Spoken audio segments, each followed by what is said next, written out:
مذہبی افتراق پیدا کرنا، سیاسی عدم استحکام پیدا کرنا اور معاشی طور پہ مسلمانوں کو تباہ کرنا اور اخلاقی طور پہ مسلمانوں میں بگاڑ پیدا کرنا، یہ 4 ہدف ہیں ان کے، اور وہ 4 ہدف انہوں نے حاصل کر لیے ہیں۔ زیادہ تر قدرتی وسائل اللہ نے مسلمانوں کو عطا کیے، وہ زرعی وسائل ہوں یا معدنی وسائل ہوں، آبی وسائل ہوں یا دیگر وسائل، لیکن یہ بیچارے ان وسائل کے ہوتے ہوئے دنیا کے دستے نگر ہیں۔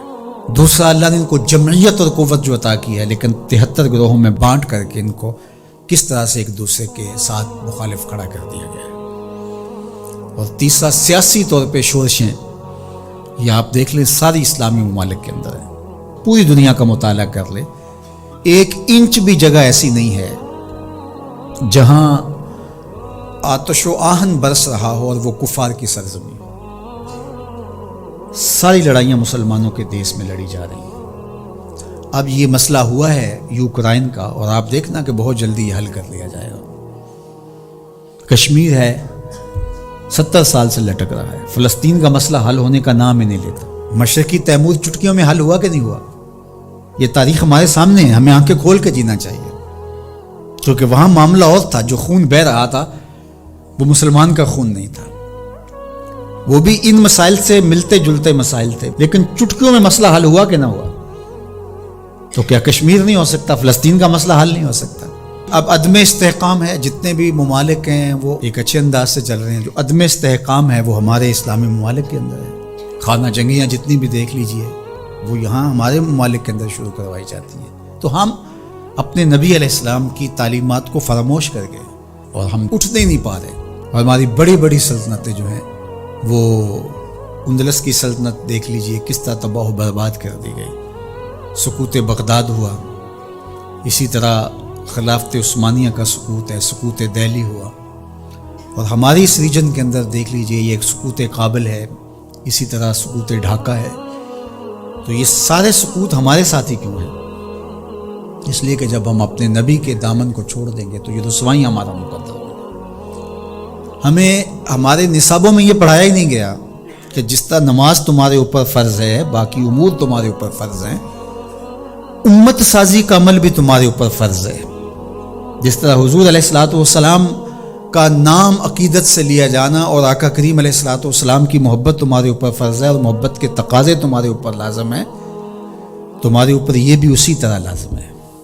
تو اس وقت ہمارے ساتھ جو کچھ ہو رہا ہے اور جس سمت ہم سفر کر رہے ہیں اور جس طرف ہم جا رہے ہیں، تو اس وقت سب سے زیادہ ذمہ داری علماء کی ہے اس بات میں، باقی حکمرانوں کی ہے کہ وہ معاشی بحرانوں میں حکمران قوموں کو مبتلا نہ دے، چونکہ قوم جب معاشی بحران میں مبتلا ہو جاتی ہے تو پھر اس کے نظریے پیچھے چلے جاتے ہیں۔ دور موجود میں کہتے ہیں اس دور کا ایٹم بم معاش ہے، جو قوم معیشت کی تباہی کے دانے پہ آ جاتی ہے اس سے پھر جو مرضی آپ منوا لیں، اور آپ جانتے ہیں مسلم حکومتیں کیا کچھ نہیں مان لیتی، اور یہ حکمرانوں کی ذمہ داری تھی کہ وہ، لیکن ان کے پیٹ ہی نہیں بھرتے، ملک کو اس بے دردی سے لوٹا نہیں، نوچا ہے انہوں نے، لیکن ابھی تک ان کے پیٹ ہی نہیں بھرے اور نہ مستقبل میں کوئی بھرتے ہوئے دکھائی دیتے ہیں۔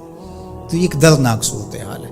جو اسلام کو دوسرا بڑا نقصان پہنچایا ہے وہ منبر و محراب کے ذمہ داران نے پہنچایا ہے۔ بر صغیر پاک و ہند کے اندر تجزیہ کرتے ہوئے حضرت مجدد الفسانی علیہ الرحمہ نے کہا کہ 4 طبقے ایسے ہیں جنہوں نے سب سے زیادہ اسلام کو نقصان پہنچایا ہے۔ یہاں پر اس ریجن کی وہ بات خاص طور پہ کرتے ہیں، وہ فرماتے ہیں ان میں سے ایک علماء سو ہیں، انہوں نے اسلام کو بہت زیادہ نقصان پہنچایا ہے۔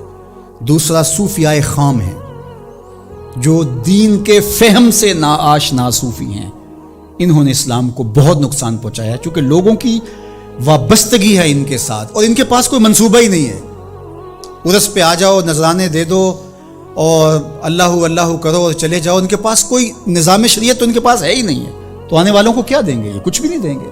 تیسرا بڑا نقصان جو ہے وہ اسلام کو جو پہنچایا وہ سلاطین نے پہنچایا، بادشاہوں نے پہنچایا، اور چوتھا جو ہے وہ انہوں نے کہا کہ اسلام کو جو نقصان پہنچایا وہ 2 نمبر دانشوروں نے پہنچایا، اور 5 نام بھی آپ ذکر کرتے ہیں، وہ فرماتے ہیں جو گستاخان صحابہ ہیں، چونکہ جب صحابہ کی نفی ہوتی ہے تو پورے دین کی نفی ہو جاتی ہے۔